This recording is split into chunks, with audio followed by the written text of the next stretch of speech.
up here, look at you down there. You better listen to me because I know what to do. I'm up here, you're down there. That is not a leader. And that's what I love about Younique so much is that we don't create leaders like that, or I hope we don't.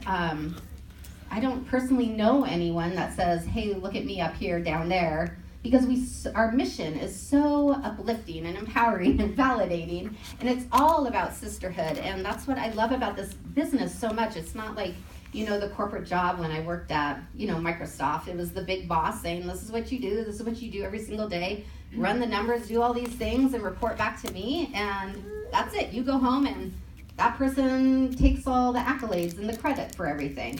Younique is definitely a special company, and there's just so many things about this company that you'll hear today that I just love about it. And you guys have been here, and obviously you are why lifers, because you're here, you wouldn't make this investment. So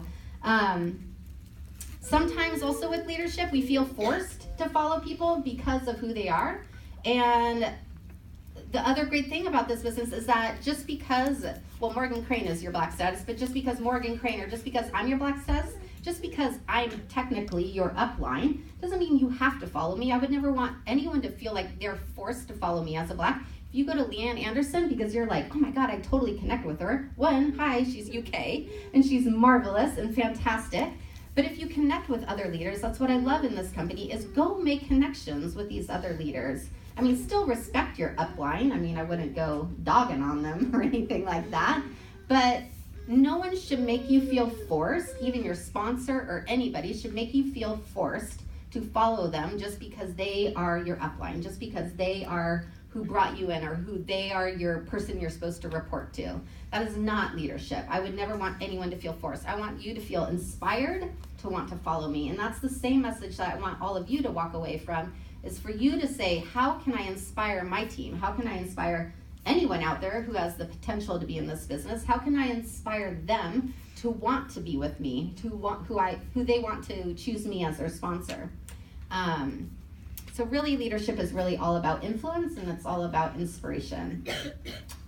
So the 7 levels of leadership, and I want to talk about, when Amy told me that this team training was going to be a lot about leadership, I was like, oh my God, this is so perfect, because I was listening to this woman speak about the levels of leadership, and it was so good. I still love it, and when I've been reviewing it since coming here, I'm like, gosh, this is such good information, because as I'm going through this with all of you, I want you to look at this, and maybe don't share it with everybody, but you can think of leaders in your life. It could be within Younique, or in your corporate job, or whoever, any type of domain that you can be a leader in. I want you to look at this list, see where you are, and then maybe make a heart next to the area that you want to be in. And we'll talk about how to shift you into that role.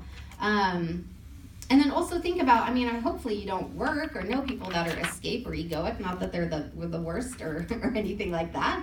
But see if there's someone in your life, regardless if it's Younique or not, notice where they are, and you can now see what kind of leader they are, and you can see maybe why you don't connect with them, and that it may not just be about the person, it just may be about the way that they're leading, because a lot of times we get upset and angry. I hate her because she is this. Well, why? And you just don't like that person. But why is it? Why is it because she's asserting power and control and she doesn't care about me? And then maybe you can see it that way, and you don't have that much anger towards the person, because you're like, well, this is just the kind of leader she is. And you can choose to follow her or not. Again, no one is making you follow these people. So the first, are you guys excited about this? Yeah. I really like this. It's the first level of leadership. This is the escape leader. I cannot imagine anyone in this room being the escape leader, because you all have said that you want to become a leader at some point. This is a person that says no. They want to avoid leadership like the plague. They have no desire to be a leader. They don't want any responsibility. They are totally checked out. They just turn their backs to it. They don't want anyone to come to them with any type of questions. Do a Facebook Live for me? Oh, no way. I'm not going to do a Facebook Live for you. These people hide out. They don't speak up. They don't take charge. They don't want responsibility.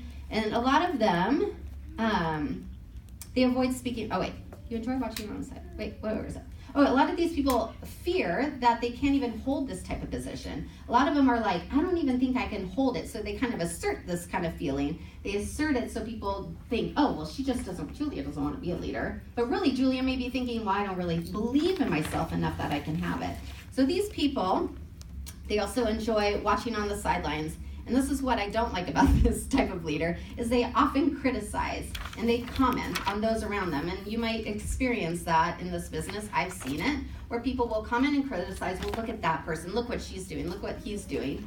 And they don't ever take responsibility for changing the effect of it. They can definitely step in and say, hey, you know what, let's do something a little bit different, or let's look at it this way. Nope, they don't care. They're just gonna constantly criticize, constantly comment, and constantly condemn on other leaders for actually taking action. And they don't follow you because you don't care. You don't want to lead. You don't follow anything. Nothing means anything of importance to you, so they're not going to follow you. And these people are known as fearful. They're passive. They're apathetic. They could give a crap. Now, the egoic leader, this is number 2, these leaders love to use their leadership for power and control. This is only what they do. They just want power, they want control.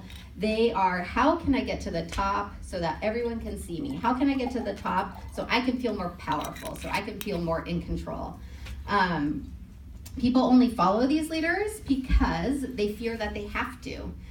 Because they're gonna say, well, this person, I don't know, might think less of me if I don't follow them. All they want is this power and control. Well, I own you. You're my downline. You're my first team member, so you have to do this. You have to come to me. Don't you dare go up the upline. Come directly to me, because they want the power. They want the control. They don't want to let you go. Some of these people could be your boss. They could be your manager. They could be a political figure. They could be, your parents. It's anyone. But you don't feel inspired to follow them, because they have no interest truly in you. They just want, again, the power and the control. They're like, this is how you do it. This is the way you're going to do it. I don't care anything else.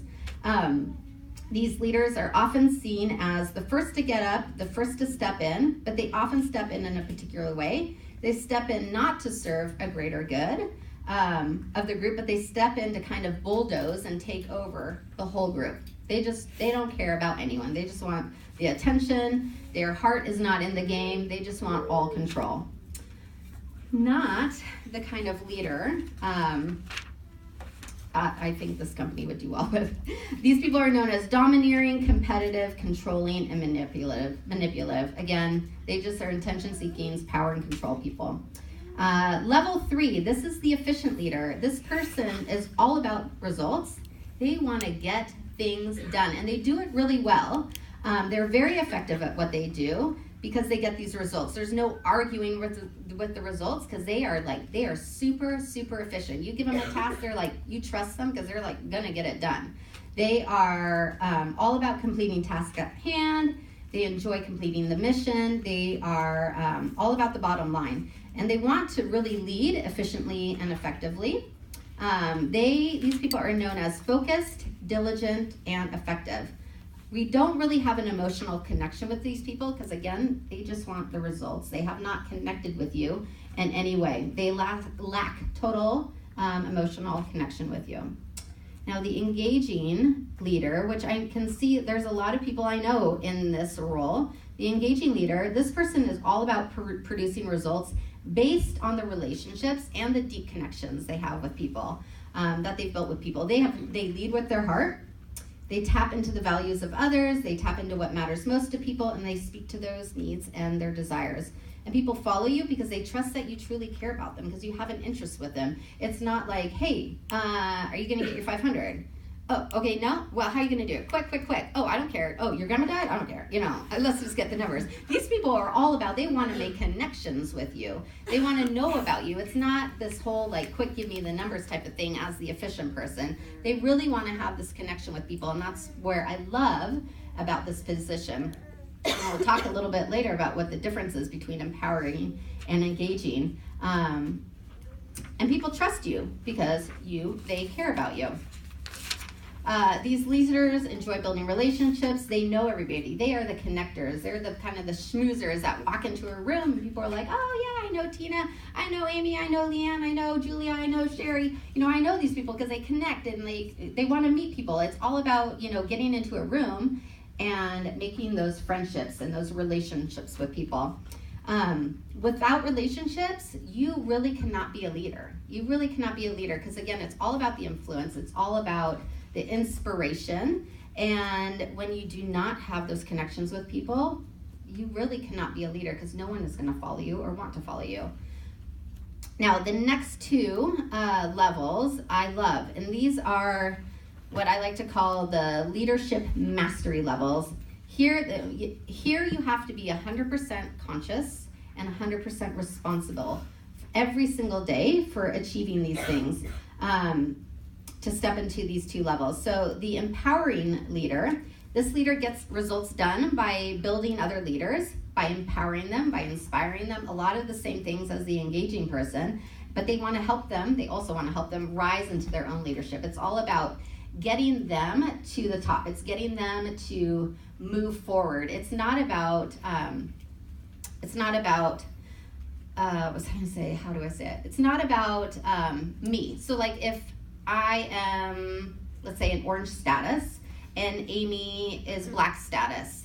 Amy's like, yeah. And Amy's black status, it's about me saying, you know what? I am all about the mission. I am all about the vision, which is helping inspire people get to the top. And it's all about me saying, great, you've accomplished what you wanted to accomplish, and it's me completely stepping out. It's not me saying, hey,